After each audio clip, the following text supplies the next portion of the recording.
Developed markets have produced returns more than double that of emerging markets in the past 5 years. But could that all be about to change? While all the focus has been on AI this year, emerging markets have quietly been outperforming developed markets, sitting around 5% higher year to date. So in this video, I'll break down what tailwinds to look out for, pick out some of the best funds available, and most importantly, explore whether they deserve a place in your portfolio. First, let's go back to that performance point because it's important to explore the long-term trends here. This graph here is comparing emerging and developed markets over the past 35 years. And you can see how cyclical nature the performance is. When the graph is going up, that's when emerging markets are outperforming. When the graph comes down, that's when developed markets are outperforming. And you can see from the late 80s to about 1994, that's when emerging markets were outperforming. It then started to come down as we moved in towards the dot-com bubble, and that's where developed markets were outperforming. From 2001 all the way to 2010, emerging markets were then outperforming again. And then from 2010 to present day, developed markets have well outperformed emerging markets, mainly being driven by big tech and more recently, AI. And if we look a little bit closer at more recent times, we can start to see a little bit of a tick up, a little bit of a reversal in that long-term trend. And it's this long-term trend amongst many other reasons that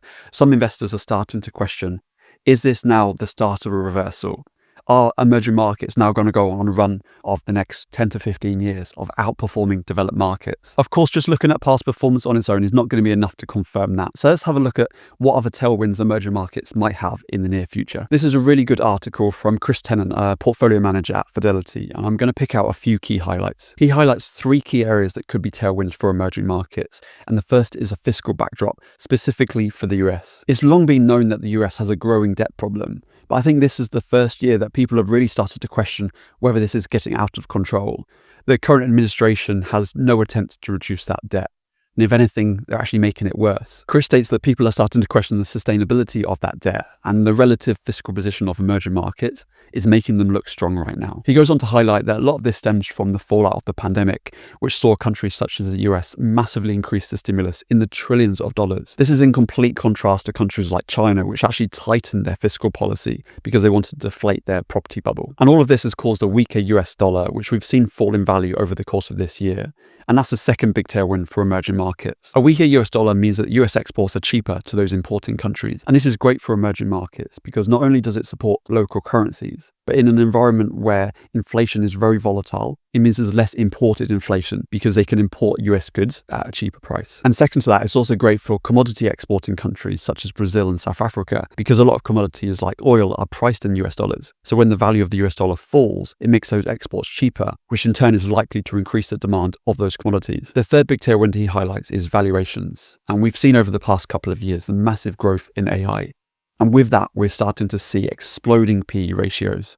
That's the price investors are willing to pay for the earnings of a company. And that's making the valuations of emerging markets look relatively attractive right now. This is comparing the MSCI Emerging Markets Index to the MSCI World Index, which only focuses on developed markets. We can see both the trailing PE and the forward PE sits around 6 to 7 points lower than developed markets. A lot of these factors on their own probably isn't enough to make a case for emerging markets, but when you combine them all together, it does make quite a compelling case of emerging markets starting to reverse and outperform developed markets moving forward. Of course, nothing's guaranteed, but we're just looking at the data that we've got. So if you do decide you want exposure to emerging markets, what's the best way to do that? Let's have a look at a few ETFs. I've picked out 6 emerging market ETFs using the ETF screener on justetf.com. Your first decision is deciding which index provider you want to use. You can see there's an odd one out here because Vanguard uses FTSE emerging markets, where all of the others uses MSCI. And that's important because MSCI and FTSE differ in how they classify different countries all around the world. The main one being South Korea. MSCI classifies South Korea as a developing nation and therefore included in their emerging markets index. However, FTSE have promoted South Korea to a developed market, and therefore in its emerging markets index, South Korea is not included. You can see that in the weightings by country, where the MSCI indexes have about a 10% weighting towards South Korea, where the FTSE, because it doesn't include it, it means some of the other weightings are slightly higher in countries such as China, Taiwan, India, and Brazil. That in itself might not be the biggest game changer for you, but it's important in the context of what else you have in your portfolio. And you could run into problems if you start to combine MSCI and FTSE indexes in your portfolio. For example, if you combine the MSCI World ETF, that's the one that focuses on just developed markets, with the FTSE Emerging Markets ETF, then you wouldn't have any exposure to South Korea. And likewise, if you had a FTSE Developed Markets Index and then combine that with an MSCI emerging markets index, you would have overlap in South Korea. So once you've decided that, they are actually all fairly similar. You may just look at the TER and say, I just want the cheapest one. And in that case, you would choose HSBC because it has a TER of 0.15%. But you've also got to take into account the fund size. And this is important because it affects the spread of the ETF. That's the difference between the buy and the sell price. And because these ETFs are traded throughout the day, the spread can change depending on supply and demand. And generally, the larger the fund size, the more liquidity that fund is going to have. And that tends to mean slightly tighter spreads. So if you look at the TER and think you've got a 3 basis point saving by going HSBC over iShares, all of that saving could be negated because the iShares has a bigger fund size and therefore tighter spreads. And you'll also notice that I've included 2 iShares ETFs in this list.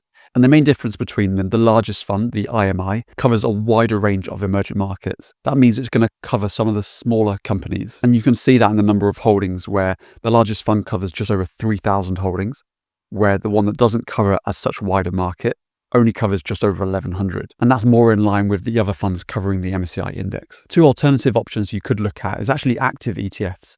And these have been massively out of favor in recent years, simply because they've failed to beat the typical index. But when looking at historical performance of how active funds have compared to passive funds, it's important to take into account the regions that they're actually tracking. So if we look at North America, for example, over a 10-year period, only 15% of active funds covering the North American market actually beat their benchmark, which is absolutely crazy and why most people don't go for active North American funds. If we compare that to global emerging markets over 10 years, 56% of active funds beat their benchmarks.